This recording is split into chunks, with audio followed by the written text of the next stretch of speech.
Bismillahirrahmanirrahim. Assalamualaikum warahmatullahi wabarakatuh.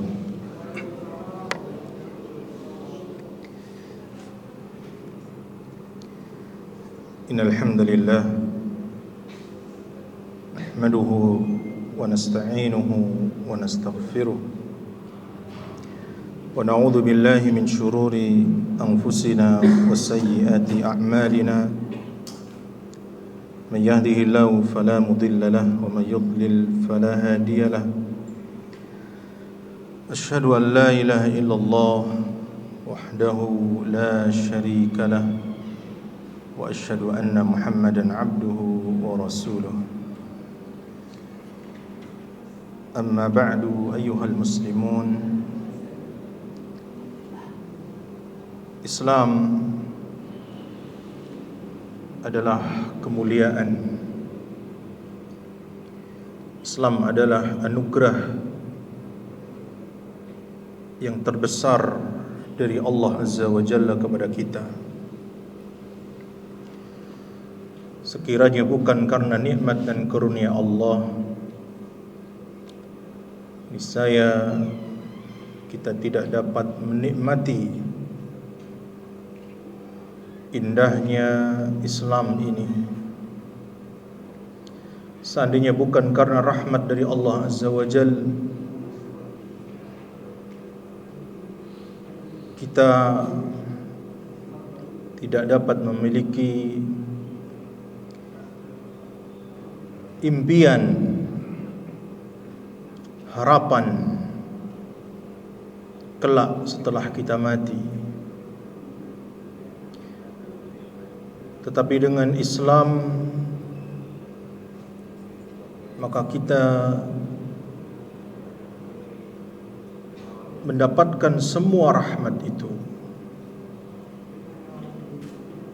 Hadis Bukhari Muslim, tatkala paman Rasulullah sallallahu alaihi wasallam Abu Talib akan wafat, maka beliau ingin mentalqin Abu Talib agar mengucapkan syahadat la ilaha illallah. Tapi Abu Jahal dan teman-teman yang lainnya mengatakan, atarghabu an millati Abdul Muttalib, apakah engkau telah membenci agamanya Abdul Muttalib? Teman yang buruk sampai di akhir usia masih saja memberikan pengaruh buruknya, hingga Abu Talib wafat dalam keadaan kufur. Sehingga Nabi sallallahu alaihi wasallam bersedih, innaka la tahdi man ahbabta walakin Allah yahdi man yasha. Engkau tidak bisa memberikan hidayah taufik kepada siapa yang engkau cintai, tapi Allah memberikan hidayah kepada siapa yang Allah kehendaki. Maka nikmat Islam adalah nikmat yang besar. Melafazkan asyhadu an la ilaha illallah wa asyhadu anna Muhammadar Rasulullah adalah nikmat yang terbesar dalam kehidupan kita. Karena ujian apapun, selama kita masih memiliki iman, maka kembali kita insyaallah ke dalam surga. Man kana akhiru kalamihi la ilaha illallah dakhala al-jannah. Siapa yang akhir perkataannya la ilaha illallah, dia pasti masuk surga. Maka anugerah yang besar yang Allah berikan ini, dari miliaran manusia yang ada di bumi ini, penduduk bumi sekarang berapa Pak? 8 miliar. Berapa? Pasnya berapa? Udah pernah sensus? Allah pilih kita di antara miliaran manusia itu. Allah memberikan dunia kepada orang-orang kufar. Allah berikan harta kepada mereka sebagaimana Allah berikan kepada kaum muslimin. Tapi surga tidak akan Allah berikan kepada mereka. Ini menunjukkan nikmat yang Allah berikan kepada kita adalah nikmat yang khusus, nikmat yang akan kekal dan abadi di surganya Allah Azza wa Jalla. Maka kita perlu mempertahankan nilai-nilai akidah ini. Kita perlu mewujudkan dalam kehidupan kita agar kita tidak ternodai dengan lumpur-lumpur kekufuran. Dalam hadis riwayat Imam Bukhari dan Muslim, Rasulullah SAW sudah mengabarkan, la tattabi'anna sunana man kana qablakum shibran bi shibrin wa dhira'an bi dhira'in hatta law dakhalu juhra dhabbin la dakhaltumuh. Sungguh kalian akan betul-betul mengikuti orang-orang sebelum kalian, sampai pun mereka masuk ke dalam lubang dhab, lubang kadal gurun pasir, disingkat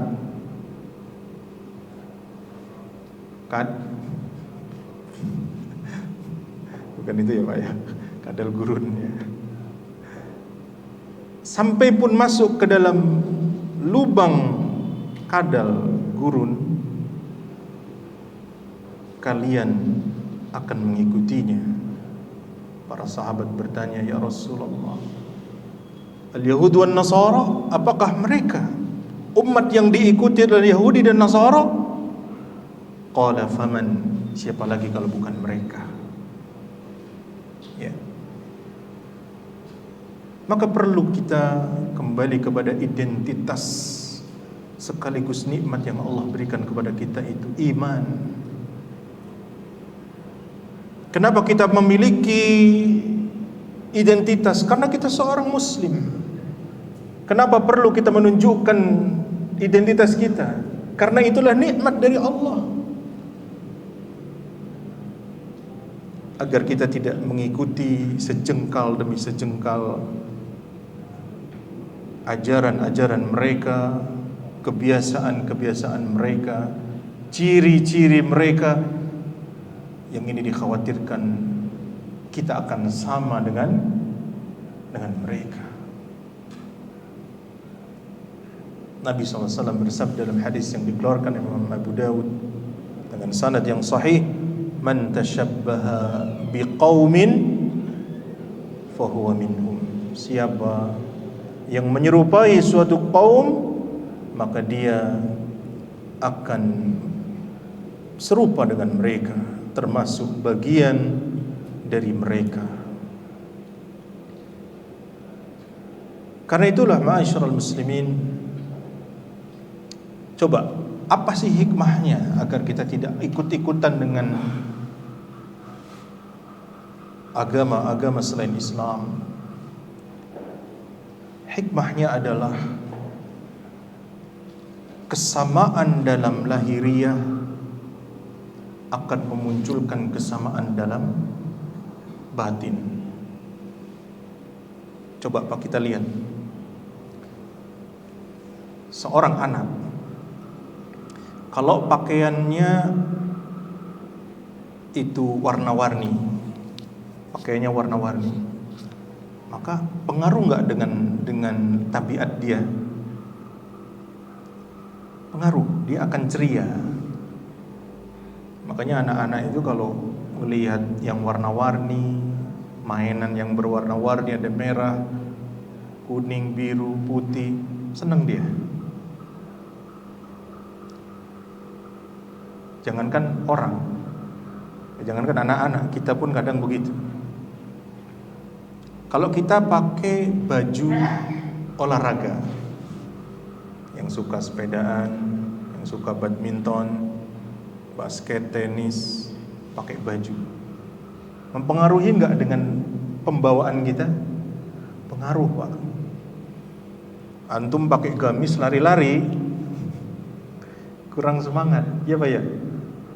Beda. Tapi kalau antum pakai pakaian olahraga, siap untuk berlari atau main olahraga, beda Pak pembawaannya, karena pengaruh.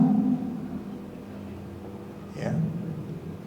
Seorang pakai baju tentara, Pak, doreng-doreng, lengkap. Ya. Pengaruh nggak dengan jiwa dia? Pengaruh, Pak. Pengaruh. Kira-kira begitu, bahwa lahiriah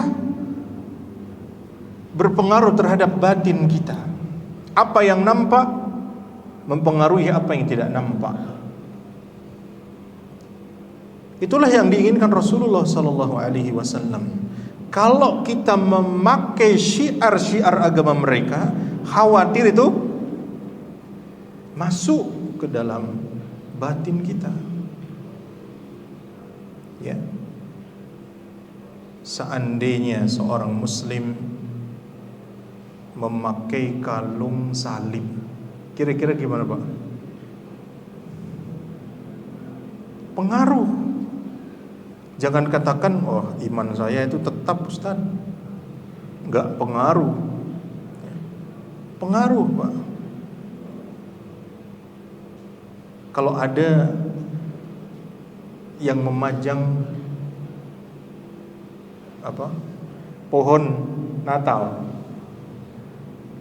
pengaruh nggak itu? Pengaruh, Pak.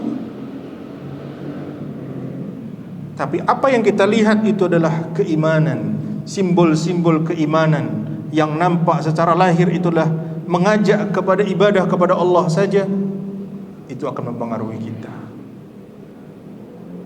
Makanya banyak sekali Rasulullah SAW berusaha untuk menyelisihi orang-orang Yahudi, orang Nasara. Hadis Bukhari Muslim.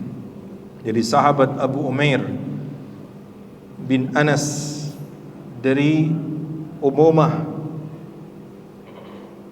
sahabat Ansar, di mana Rasulullah SAW tatkala di Madinah, beliau ingin mengundang orang untuk salat berjamaah. Tapi gimana caranya? Maka ada ide dari sahabat, setiap akan salat ditancapkan bendera royah sebagai tanda sudah masuk waktu salat. Tapi ini tidak menakjubkan Nabi SAW. Beliau tidak terlalu srek dengan ide ini. Ada yang mengusulkan ide, bagaimana kalau memanggil orang salat itu menggunakan apa? Trompet. Maka Rasulullah tidak suka, karena itu adalah syiarnya orang Yahudi.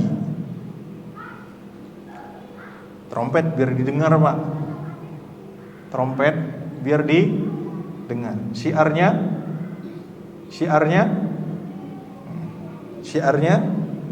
paham? Lalu sebagian sahabat mengusulkan, bagaimana kalau pakai lonceng? Ya. Kan bisa didengar dari jarak jauh. Itu pun tidak menakjubkan Nabi SAW, karena itulah syiarnya kaum Nasara. Sampai kemudian sahabat yang mulia Abdullah bin Zaid radhiyallahu anhu, beliau bermimpi, ya, malam harinya sahabat Abdullah Zaid bermimpi. Di dalam mimpinya diajarkan oleh seseorang untuk menirukan ucapan-ucapan thayyibah, lafaz adzan. Abdullah bin Zaid, ya. Tapi model adzannya dengan tarjih, mengulang syahadat. Ini sebenarnya mazhab Syafi'i ini, Pak, yang dikukuhkan dalam mazhab Syafi'i itu ini, ya, dengan tarjih. Jadi setelah syahadat diulang lagi syahadat yang kedua. Ternyata di malam itu juga Amirul Mukminin Umar bin Khattab, beliau bermimpi yang sama. Beliau bermimpi hal yang sama. Umar pagi hari mendatangi Rasulullah, ya Rasulullah, saya dalam mimpiku, ya, setelah ada wacana mengundang orang sholat berjamaah ini, saya bermimpi begini Rasulullah. Sebutkan, kata Rasulullah, ya, Abdullah bin Zaid telah mendahuluimu. Ternyata sama. Lalu Abdullah bin Zaid meminta mengajarkan kepada Bilal bin Rabah radhiyallahu anhu, karena Bilal memiliki suara yang lebih lantang. Nah, itu. Maka itu kemudian menjadi adzan sampai saat ini. Ya. Ini menunjukkan bahwa Rasulullah SAW ingin meninggalkan syiar-syiar Yahudi, syiar-syiar Nasara, trompet ataupun lonceng. Ya.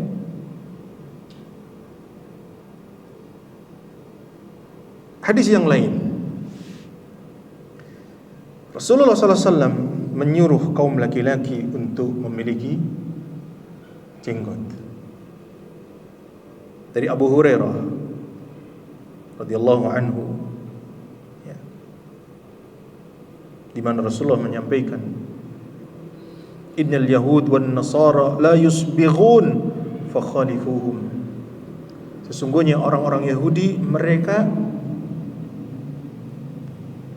punya jenggot tapi putih, selisihilah. Akhirnya dipakai dengan hina, dikasih warna. Riwayat Abdullah bin Umar, Nabi menyampaikan, sesungguhnya orang Yahudi banyak mereka yang tidak memelihara jenggot, maka peliharalah. Di dalam upaya menyelisihi orang-orang Yahudi dan Nasara. Bahkan dalam hal yang kelihatannya remeh, Pak, salat menggunakan sendal. Hadis yang dikeluarkan dari Imam Abu Dawud dari sahabat Shaddad bin Aus radhiyallahu anhu, Nabi menyampaikan, khaliful yahud fa innahum la yusalluna fi ni'alihim wala khifafihim. Selisihilah orang-orang Yahudi, karena mereka tidak salat menggunakan sendal dan sepatu mereka, dalam upaya menyelisihi mereka. Ya. Dan sejumlah keterangan yang sangat banyak dalam Al-Quran dan As-Sunnah. Cuman bagaimana Ustaz memahami tasyabbuh ini? Karena ada perkara-perkara yang sepertinya tasyabbuh ternyata bukan tasyabbuh. Atau perkara yang dianggap bukan tasyabbuh ternyata tasyabbuh, sehingga kita perlu memahami fiqihnya bagaimana. Nah, yang pertama, kaidah yang pertama adalah idamat tasyabbuh fil khasa'is. Tasyabbuh itu terjadi pada hal-hal yang khusus. Terjadi pada hal-hal yang khusus. Min syiari al-kufr. Hal-hal khusus yang merupakan syiar kekufuran. Syiar-syiar kekufuran. Ya. Contoh tentang tasyabbuh, masalah akidah. Laqad kafara alladhina qalu innallaha thalithu thalathah. Sungguh telah kufur mereka yang mengatakan Allah itu ada tiga. Maka jelas umat Islam tidak boleh memiliki akidah ini. Kalau punya akidah ini, pindah agama, Pak. Orang-orang Nasara meyakini bahwa Nabi Isa adalah anak Tuhan.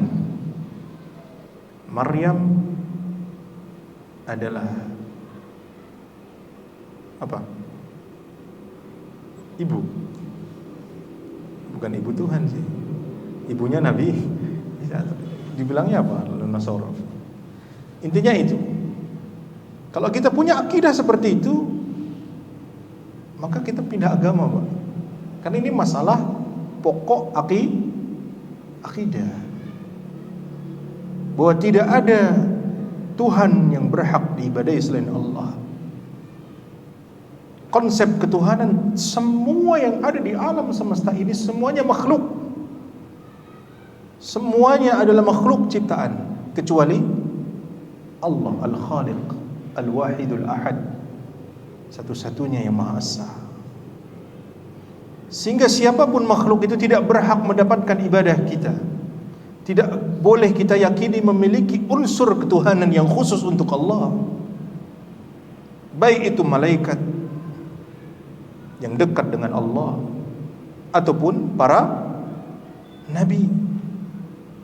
La nufarriqu baina ahadin minhum. Kita tidak membeda-bedakan antar para nabi itu. Semuanya adalah hamba Allah.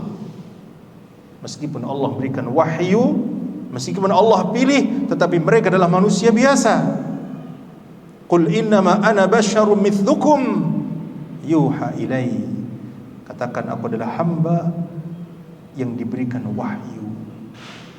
Hamba biasa seperti kalian yang diberikan wahyu. Akidah. Kalau kita punya akidah ini, tasyabbuh, tetapi tasyabbuh dalam bentuk kufur. Atau syiar mereka, Pak, yang menjadi syiar besar dalam agama mereka, seperti Eid mereka, atau simbol-simbol agama yang dijadikan sebagai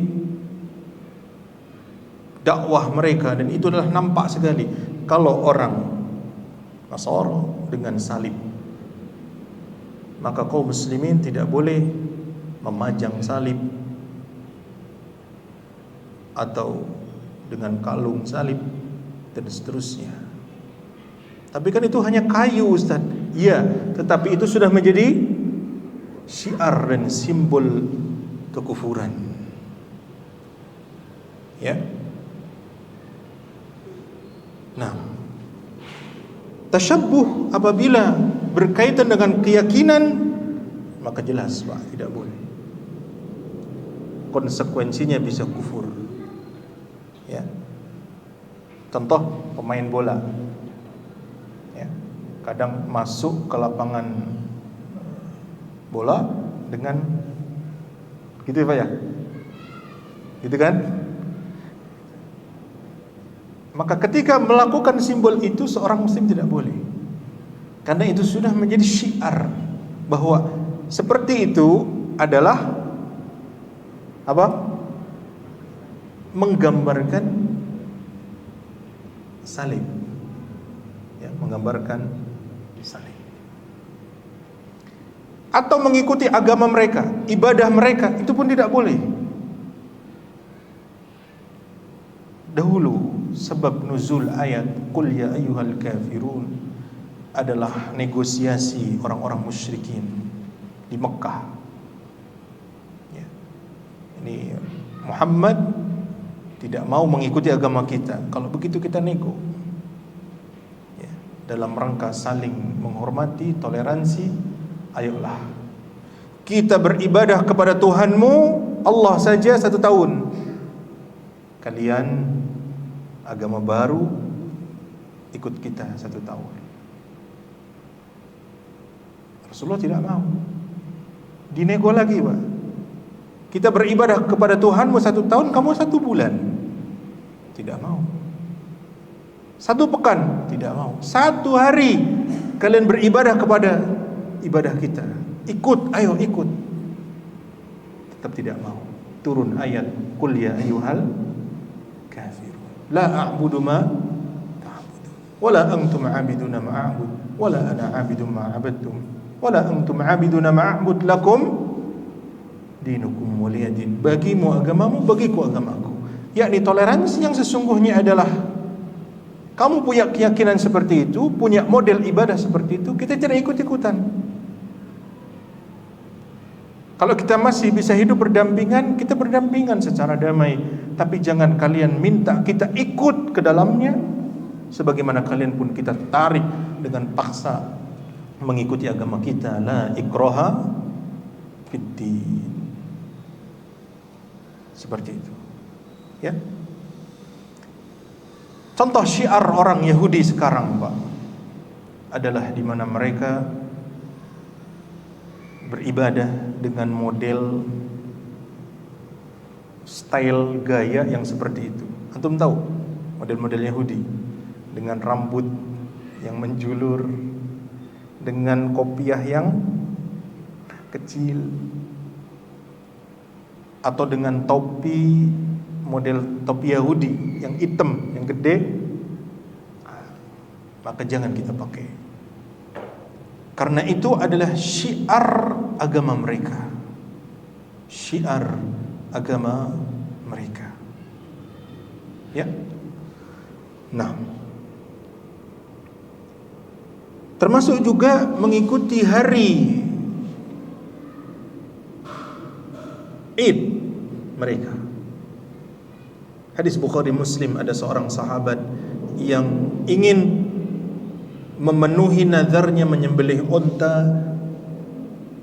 di sebuah tempat yang dikenal dengan nama Buwanah. Apa? Buwanah. Maka Rasulullah bertanya, hal fiha wathanun min awthanihim? Apakah di tempat itu masih ada berhala dari berhala mereka? Sahabat itu menjawab, tidak ada. Nabi bertanya lagi, wa hal fiha 'idun min a'yadihim? Apakah itu dipakai untuk merayakan hari besar agama mereka? Sahabat menjawab, tidak. Aufi binadrik.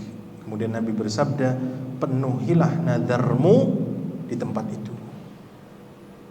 Fa innahu la wafa'a li nadhrin fi ma'siyatillah. Karena tidak boleh memenuhi nazar dalam rangka bermaksiat kepada Allah, wala fima la yamliku ibnu Adam, atau memenuhi nazar dengan apa yang tidak dimampui oleh anak Adam.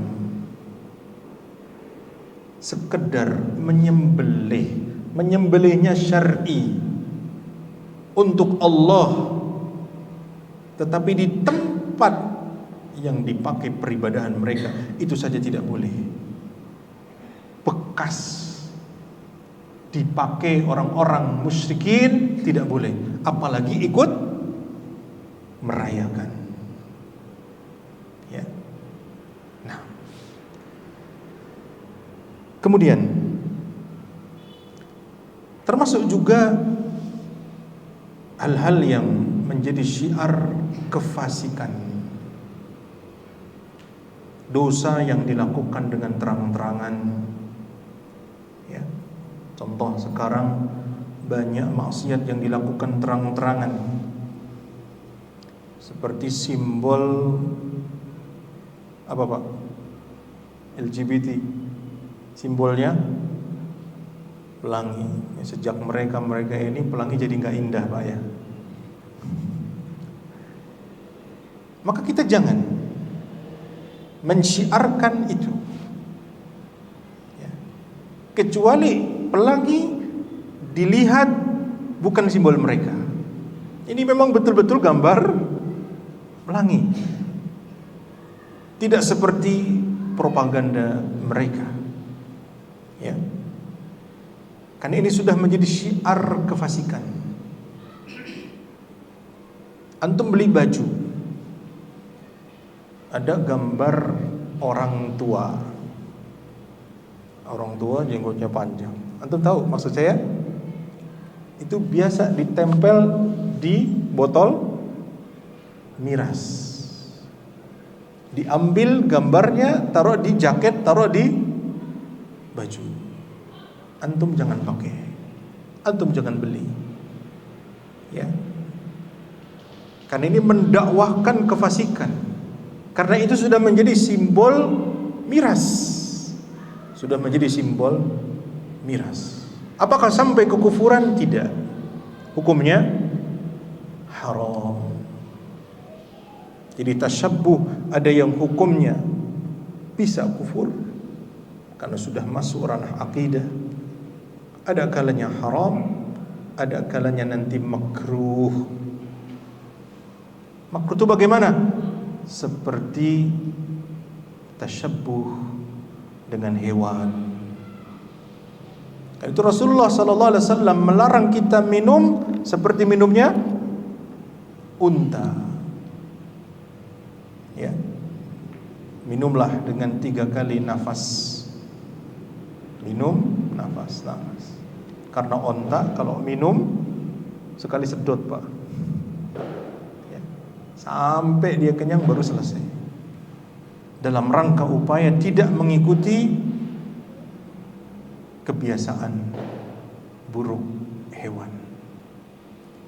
Rasulullah sallallahu alaihi wasallam pun melarang kita untuk salat, ya. Wabil khusus sujud, seperti sujudnya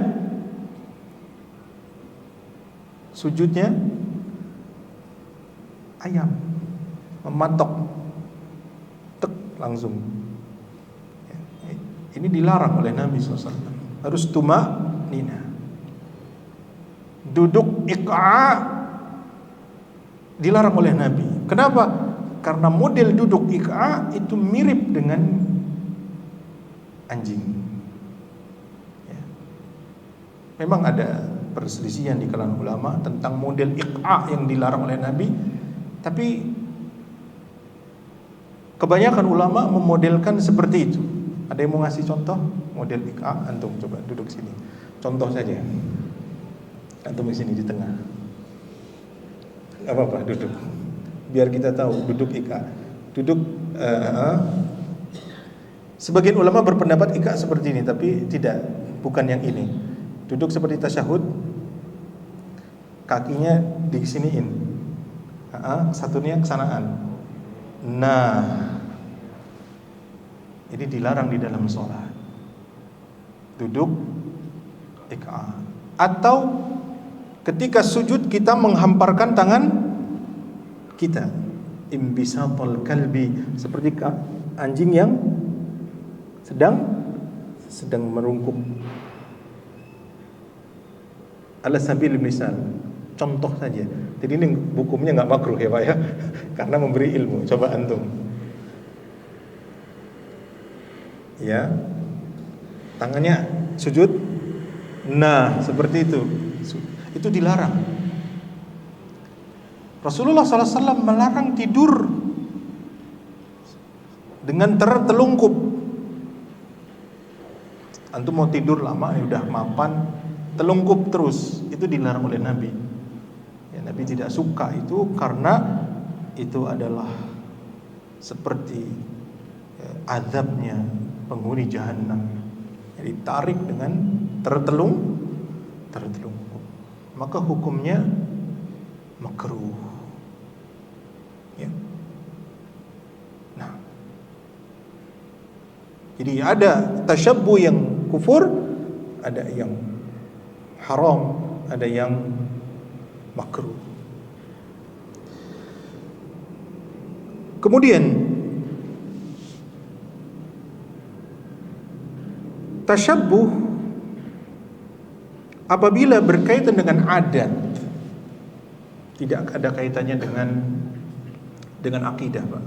Adat, kebiasaan. Tapi adat itu berubah, maka sudah tidak menjadi tasyabbuh lagi. Sudah tidak menjadi tasyabbuh lagi. Maksudnya gimana? Contoh, dulu pada masa Daulah Abbasiyah ada namanya ahlu zimmah, yakni non muslim yang hidup di negeri umat Islam. Sehingga mereka punya pakaian khusus, imamah sorbannya warna biru, Pak. Umat Islam putih, hitam nggak ada masalah. Kalau dia khusus biru. Tapi sekarang sudah nggak ada, Pak, perbedaan itu. Maka menggunakan imamah warna biru sudah bukan termasuk tasyabbuh, karena sudah tidak ada kaitannya dengan pembedaan itu. Tapi kalau topi Sinterklas, tasyabbuh bukan? Tasyabbuh karena masih dipakai. Anggap suatu saat topi itu sudah bukan menjadi syiar mereka, maka berubah hukumnya. Atau antum ya punya saudara non muslim kebetulan mungkin apalah ya, ada topi Sinterklas, potong modelnya diganti atau apalah, terus orang memandangnya bukan lagi topi Sinterklas, apa hukumnya? Boleh. Karena ketika orang memandang bukan lagi topi Sinterklas, tapi topi warna merah putih, kan gitu. Nah, dan seterusnya, ya, dan seterusnya. Kemudian di antara kaidah tasyabbuh adalah kullu ma kana manhiyan anhu fa innahu muharramun wa illam yuqsad bihi at-tasyabbuh. Semua yang masuk dalam kategori tasyabbuh, maka ketika dipakai, ketika dilakukan, masuk dalam bab tasyabbuh meskipun tidak ada niat pelakunya. Ya. Contoh, malam hari ini orang pakai trompet. Ya. Sejarah trompet kita tidak hanya mentrompetnya saja, Pak, tapi bagaimana syiar orang-orang Yahudi tatkala merayakan tahun baru. Ya. Di mana kalau kita tilik sejarah tahun baru, ternyata tidak lepas dari akidah. Bukan hanya adat kebiasaan atau manusia produk budaya, bukan. Salah satunya adalah di mana mereka memiliki dewa atau dewi. Siapa namanya? Janus, yang memiliki dua wajah, wajah ke timur, wajah ke barat. Itu dalam terminologi Yunani. Orang-orang Nasoro, Pak, dulu ajarannya tidak identik dengan simbol-simbol seperti itu. Tapi begitu dakwah Nasoro masuk di Eropa dan orang-orang Romawi, Yunani, waktu itu adalah penyembah berhala, pagan. Maka mereka melihat ini harus disesuaikan dengan kebiasaan kita. Debat panjang antara Kristen Ortodok dengan Kristen yang mau mengikuti Kaisar Romawi yang masih belum lepas dari pagan.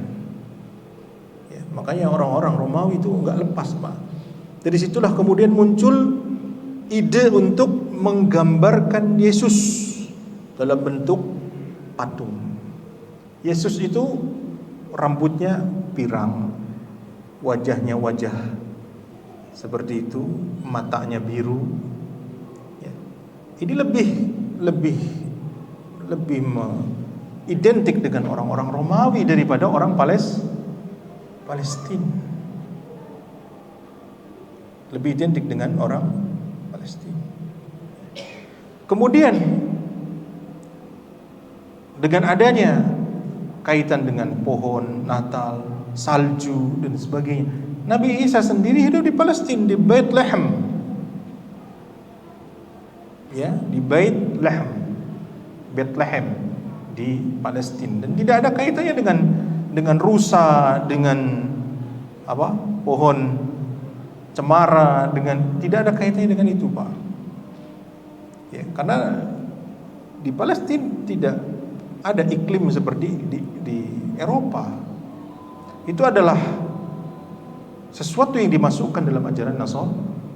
Makanya penting bagi kita kembali kepada akidah murni, jangan sampai ajaran Islam seperti mereka. Ya. Nah, kalau kita mensyiarkan termasuk mengikuti tahun baru bagaimanapun bentuknya, karena ini kaitannya dengan akidah, ada filosofi akidah, maka masuk dalam bab tasyabbuh meskipun tidak ada niat. Tapi antum melakukan, antum meniup trompet, antum malam-malam begadang, antum tetap dalam rangka tahun baru, maka ini termasuk tasyabbuh. Atau dagang jualan. Sekarang kan banyak pedagang dadakan jualan jagung, arang, zatnya halal, boleh dijual. Tetapi kenapa booming mendekati tahun baru? Maka dia berdosa, ya, karena ta'awun 'alal itsmi wal udwan. Bagaimana hukum hasil penjualan itu? Hukumnya halal, tetapi dia berdosa. Kita sebagai seorang muslim semestinya tidak membeli itu, karena kita ingin menyelisihi niat mereka. Insyaallah akan kita lanjutkan setelah salat. Wassallallahu ala nabiyyina Muhammad wa ala alihi wa sahbihi ajma'in.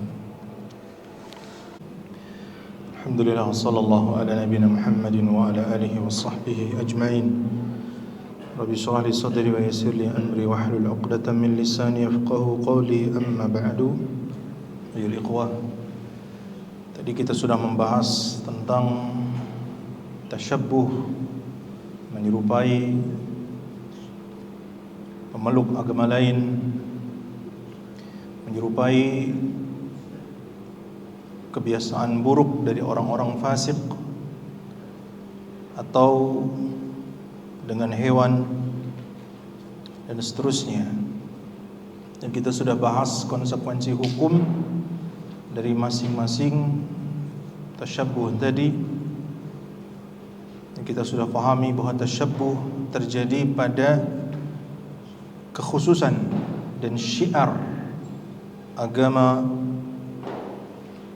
akidah orang-orang kufar. Maka kaidah berikutnya adalah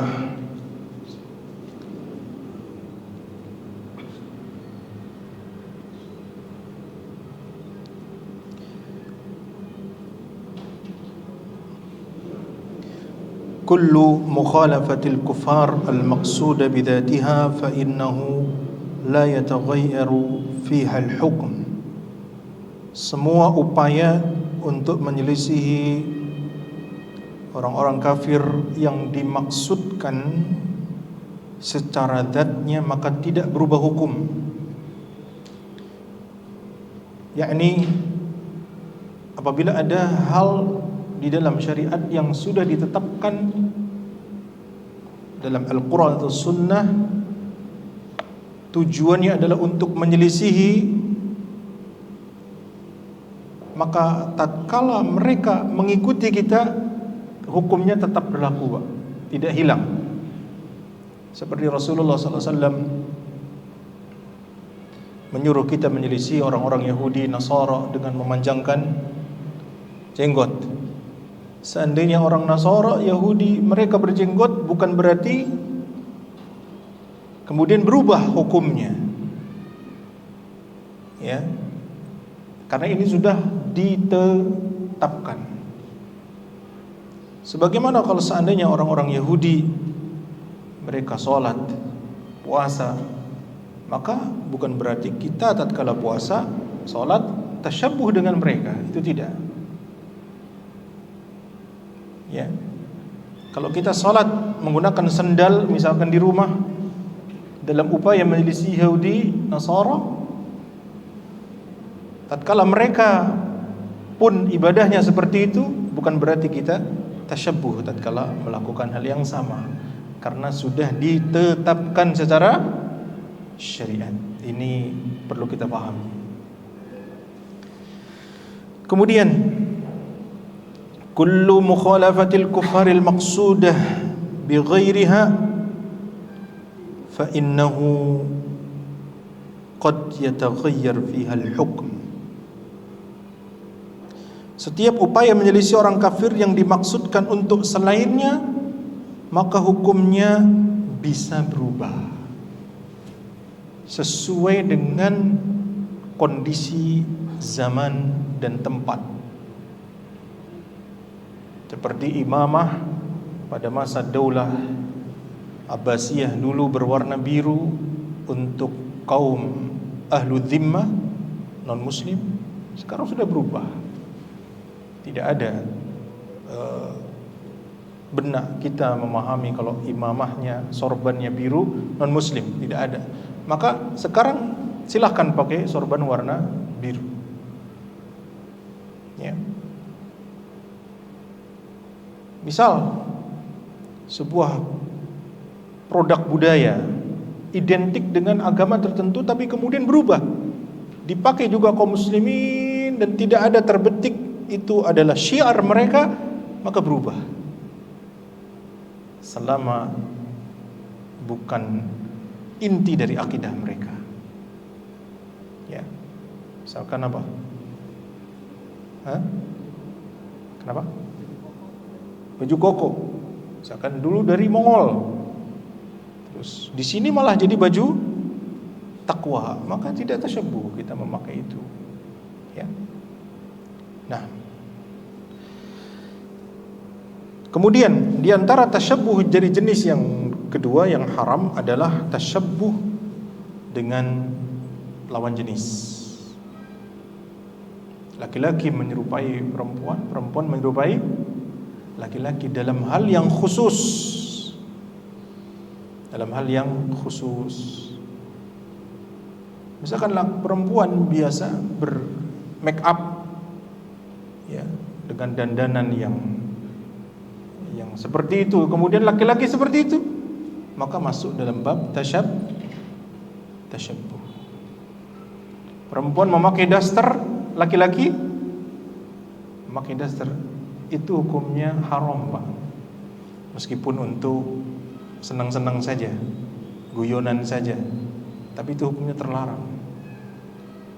Karena Rasulullah menyampaikan la'anallahu al-mutasyabbihin minar rijali bin nisa. Allah melaknat kaum laki-laki yang menyerupai kaum perempuan. Wal mutasyabbihati minar rijali bin nisa. Wal mutasyabbihati minan nisa'i bir rijal. Dan kaum wanita yang menyerupai kaum laki-laki. Apalagi sampai operasi plastik, ganti kelamin, ini sudah jelas dilaknat oleh Allah Azza wa Jalla. Terus bagaimana kalau seandainya tabiatnya memang ada kecenderungan diterapi, dirubah dari pekerjaannya, dari temannya, dirubah, Pak. Karena memang pola pendidikan itu pengaruh terhadap anak. Mohon maaf, anaknya 5, 4-nya laki-laki, terakhir perempuan. Pakaian-pakaian kakaknya dipakaikan ke adiknya yang perempuan. Bajunya baju laki-laki semua. Akhirnya tomboy. Atau sebaliknya, baju-baju perempuan warnanya pink, warnanya pokoknya corak perempuan sekali dipakaikan kepada laki. Akhirnya terbawa. Karena itu Rasulullah melarang kaum laki-laki memakai sutra, memakai emas, karena itu adalah perhiasan bagi kaum wanita. Seperti itu. Ya. Tapi dalam hal yang khusus. Bagaimana kalau itu bukan kekhususan? Nah, la tashabbuha fil mushtarakah bainar rijali wan nisa, bukan termasuk tasyabbuh tatkala perkara itu dipakai laki-laki dan dipakai perempuan dan orang memandangnya itu normal, Pak, maka tidak ada masalah. Ya, misalkan motor, ya, motor matic itu kadang disebut motor cewek, betul apa betul? Kalau motor laki itu modelnya model koplingan. Ya, pertanyaannya, bolehkah laki-laki memakai motor matic? Boleh apa tidak? Boleh, tidak ada masalah. Karena tidak terbayang itu kekhususan bagi perempuan. Sebagaimana perempuan tidak terbayang itu memang milik dia saja, tidak. Ya, ini perlu diperjelas ya. Nah, dan ini hukumnya ada kalanya hanya sampai taraf makruh kalau betul-betul bukan kekhususan. Ya. Dan makruh kadang hilang dengan kebutuhan. Ya, seperti misalkan sendal. Sendal perempuan kita pakai, asalnya jangan, makruh. Ya.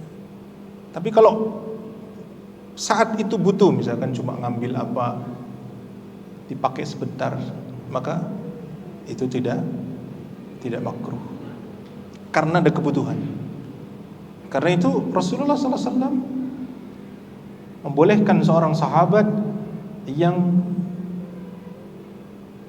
memakai emas karena hidungnya terpotong, ada luka, ditutup dengan besi, ternyata karatan, akhirnya pakai emas. Dan itu bukan termasuk tasyabbuh karena kebutuhan. Antum giginya tanggal, gimana caranya? Kalau giginya kan butuh untuk makan, untuk mengunyah, akhirnya pakai emas. Sekadar itu saja boleh. Karena bukan perhiasan, bukan pakai gelang, kalung, bukan kan? Nah, karena apa? Unsur yang memang dekat dengan tubuh kita dan tidak karatan, emas. Kalau ada bahan lain yang lebih bagus, bukan emas, ya itu lebih aula daripada emas, ya. Kemudian di antara kaidah lagi, la tasyabbuha fi aslil hilqah, tidak ada tasyabbuh pada asal penciptaan, Pak. Maksudnya gimana, Ustaz? Asalnya, Pak, laki-laki itu berkumis, berjenggot, betul? Nah, ini ada perempuan berkumis, mau dihilangkan bagaimana, akan tumbuh lagi, udah bawaan. Apakah itu tasyabbuh? Tidak, karena sudah seperti itu. Bahkan ada perempuan yang tumbuh jenggotnya, maka potong, tumbuh lagi, potong lagi, seperti itu. Atau gaya jalan, ada laki-laki gaya jalannya seperti perempuan, tapi laki-laki, suaranya juga laki-laki, gaya jalannya perempuan. Gimana lagi, Pak? Usahakan dirubah. Tapi kalau nggak bisa, ya sudah. Itulah penciptaan dia. Atau perempuan gaya jalannya seperti laki-laki. Ya, kalau bisa dirubah, lebih feminim, lebih bagus. Tapi kalau susah, ya sudah. Mungkin kerangka tulangnya pengaruh, Pak, karena keturunan, sehingga tidak terlihat feminim, ya. Atau cara bicara, ada perempuan yang suaranya mirip laki-laki, atau laki-laki suaranya mirip perempuan, memang dari sononya, tidak dibuat-buat, maka tidak termasuk tasyabbuh, ya. Kemudian yang terakhir adalah al-aslu adamu jawazi tasyabbuh bil hayawan. Hukum asalnya tidak boleh tasyabbuh dengan hewan. Ini pun termasuk makruh, ya. Makruh, tidak sampai haram tapi makruh, ya. Kita bergaya seperti gaya hewan. Dan makruh dalam kaidah fiqih bisa hilang ketika ada kebutuhan. Makruh bisa hilang tatkala ada kebutuhan. Ya. Nah. Allahu a'lam bissawab. Atau yang terakhir lagi nih, satu lagi. Tidak ada tasyabbuh dalam hal yang mubah, apalagi yang bermanfaat. Ya, hal-hal yang mubah, teknologi, bahasa, produk budaya, tidak ada tasyabbuh. Antum pakai Facebook, orang Yahudi pakai Facebook, tasyabbuh? Bukan. Ya, karena tidak ada syiar di situ, tidak ada masalah. WhatsApp sama, YouTube, ya semua orang pakai. Jas, semua orang pakai. Mau muslim atau non muslim, tidak ada kaitannya dengan syiar, tidak ada masalah. Bahasa, bahkan Rasulullah membolehkan Abdullah bin Abbas mempelajari bahasa Ibrani, bahasanya Yahudi. Orang-orang musyrikin yang tertawan dalam perang Badar mengajari para sahabat untuk baca dan tulis. Maka itu bukan termasuk tasyabbuh. Perkara-perkara duniawi ya yang mubah maka bukan termasuk tasyabbuh. Wallahu a'lam bissawab. Ini kaidah-kaidah tasyabbuh yang kita bisa bahas pada malam hari ini. Mudah-mudahan bermanfaat. Barangkali ada pertanyaan, monggo ditanyakan.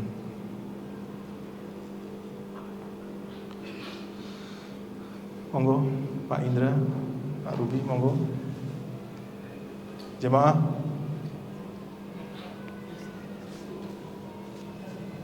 Silakan.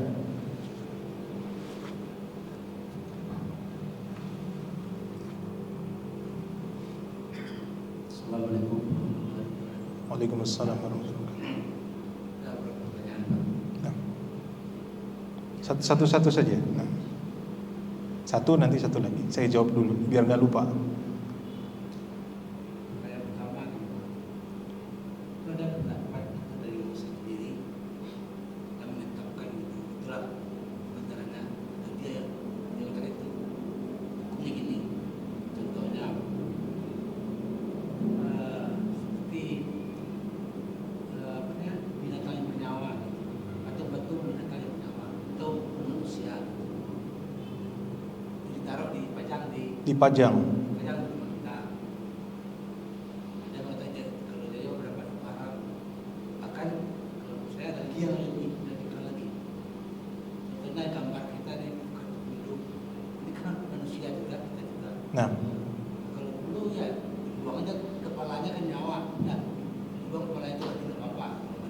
nah, Itu pertama. Silakan. nah, masya Allah. Iya. Bagaimana masalah patung, foto dan sebagainya? Patung itu perkara yang termasuk dilarang dalam agama kita. Ya. Patung yang berbentuk berbayang, ya, maka itu tidak boleh. Kenapa dilarang? Karena termasuk asal muasal perbuatan syirik di muka bumi ini dari situ. Dahulu pada zaman Nabi Adam sampai Nabi Nuh alaihi salam tidak ada kesyirikan, Pak.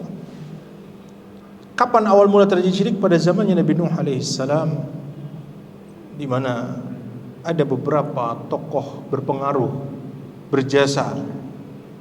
Ya, dibuatlah lukisannya, dibuatlah patungnya untuk mengenal kebaikan-kebaikannya.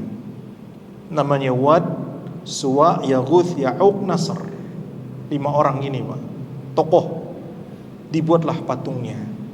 Awalnya hanya untuk memperingati, tapi lama-kelamaan disembah. Itu awal mula kesyirikan terjadi di muka bumi ini yang Allah abadikan dalam surah Nuh. Wa qalu la tadharunna alihatakum wa la tadharunna wadda wa la suwa'a wa la yaghutha wa ya'uqa wa nasra. Mereka mengatakan, janganlah kalian tinggalkan Tuhan-Tuhan kalian, yakni Tuhan Wad, Suwa, Yaghuth, Ya'uq dan Nasr. Kata Abdullah bin Abbas, 5 orang ini adalah tokoh yang berpengaruh, bermanfaat, memberi banyak sumbangsih, tapi kemudian dibuatlah patungnya. Awalnya tidak disembah, tapi ganti generasi lama-lama disembah. Dan itu Rasulullah SAW dalam hadis Bukhari Muslim mengutus Ali bin Abi Thalib radhiyallahu anhu, "Ya Ali, tidaklah engkau melihat ada patung kecuali kamu hancurkan. Tidaklah kamu melihat kuburan yang ditinggikan kecuali diratakan." Itu Pak. Jadi patung memang tidak diperbolehkan. Di samping itu pun tasyabbuh dengan pemeluk agama lain sampai saat ini, ya, terutama orang-orang Hindu atau Buddha, mereka masih kental dengan patung. Dan Rasulullah menyampaikan, sesungguhnya malaikat, innal malaika la yadkhulu baitan fihi surah wa tamathil. Malaikat tidak mau masuk rumah yang di dalamnya ada patung dan gambar-gambar. Gitu. Jadi patung kalau ada di rumah jangan. Gambar yang dipajang taruh di album. Seperti itu, ya. Nah, kalau tidak ada maksud untuk tasyabbuh, tidak ada maksud itu, maka hukumnya ya hanya dilarang saja, minimal makruh karena malaikat enggan masuk ke rumah kita. Bagaimana hukum memfoto? Hukum foto, para ulama kontemporer berbeda pandangan, sebagian membolehkan, sebagian melarang. Bagi yang membolehkan karena ini bukan menggambar, bukan melukis. Dalam hadis Bukhari Nabi menyampaikan, ya, asyaddun nasi adzaban yaumal qiyamah al-musawwirun. Di antara yang paling keras siksanya pada hari kiamat yakni orang-orang yang melukis.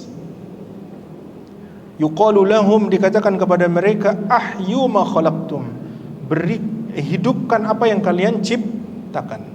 Disuruh memberi ruh. Jadi yang gambar-gambar makhluk bernyawa, manusia atau hewan, itu disuruh memberi ruh. Adapun kalau menggambar gunung, pohon, itu boleh Pak, boleh, ya. Nah, kalau itu foto, kata mereka, itu kan bukan upaya melukis, itu hanya mengambil gambar apa yang sudah ada, tidak membuat-buat. Ya, dan ini adalah fatwa Syekh Muhammad bin Shalih Al-Utsaimin dan para ulama yang lain. Di antara yang mengharamkan itu adalah Syekh Abdul Aziz bin Baz rahimahullah, Syekh Abdul Muhsin Al-Abbad dan para ulama yang lain tidak memperbolehkan memfoto. Wallahu a'lam, saya lebih condong pendapat yang membolehkan selama bukan untuk dipajang. Kalau antum foto taruh di handphone, kalau mau dicetak taruh di album, ya. Wallahu a'lam.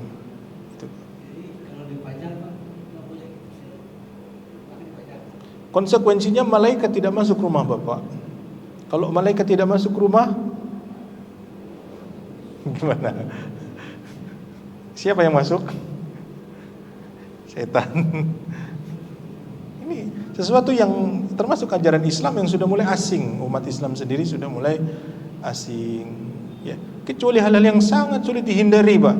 Beli makanan, beli minuman, beli sabun, beli apa ada gambarnya, kan sulit Pak.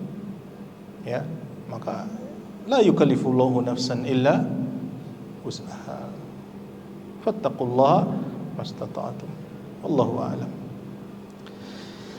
Ya, makanya beberapa bulan yang lalu kan ramai tentang masalah apa? Wayang gitu. Wayang. Ya. Filosofinya, wallahu a'lam, filosofinya kenapa wayang itu digepengkan? Karena kalaupun dia makhluk hidup itu mati. Jadi para wali dulu berdakwah bagaimana memvisualisasikan sesuatu, karena kalau TV nggak ada zaman itu, ya kan? Bagaimana caranya agar ada hiburan tapi ada nilai dakwahnya? Akhirnya menggunakan wayang. Tapi masalah kalau wayangnya wayang golek, kan umat Islam nggak boleh buat patung. Akhirnya digepengin. Kalaupun hidup mati. Akhirnya dipakailah seperti itu. Ya. Jadi pandangan para wali dulu yang tidak memperbolehkan patung, golek itu sudah ada, Pak. Ya, sudah ada, dan bagi ahli ilmu memang seperti itu. Ya, dan bertebaran di buku-buku fikih ya hal-hal semacam ini dan tidak asing. Cuman masyarakat kita yang asing sehingga menghujat. Lupa dengan agamanya sendiri, akhirnya dihujat. Wallahu a'lam bishawab. Ada pertanyaan lagi? Ini soal hormat pada suatu benda. Hormat kepada suatu benda. Nah, Terus sekarang kita kan acara bendera 17 Agustus. 17. Kita kan hormat kan kayak apa termasuk ibadah atau Nah, bolehkah menghormati bendera dengan model seperti itu? Yang pertama adalah yang kita fahami bahwa ketundukan mutlak, penghormatan yang mutlak itu hanya untuk Allah Subhanahu wa taala. Ketaatan yang mutlak hanya kepada Rasulullah sallallahu alaihi wasallam. Itu yang perlu kita fahami. Ini semua dipahami oleh kaum muslimin insyaallah. Wa atiullah wa atiur rasul. Taatlah kepada Allah, taatlah kepada Rasul. Menghormati orang jelas diajarkan dalam Islam, tapi tidak boleh mengkultuskan makhluk. Ya, makhluk tidak boleh ditinggikan melebihi kadarnya dengan mengatakan Nabi mengetahui perkara gaib, Nabi mengetahui ilmu lauh mahfuz. Itu nggak boleh, Pak. Karena Rasulullah SAW adalah manusia seperti kita, tapi Allah berikan wahyu kepada beliau. Bagaimana dengan bendera? Bendera itu menghormatinya adalah dengan cara seperti itu. Apakah dalam rangka mengkultuskan ataukah dalam rangka menghormati saja? Ini kan akidah yang berbicara, Pak.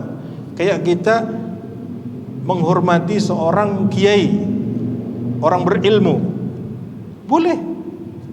Malah Allah perintahkan kita untuk menghormati para ulama.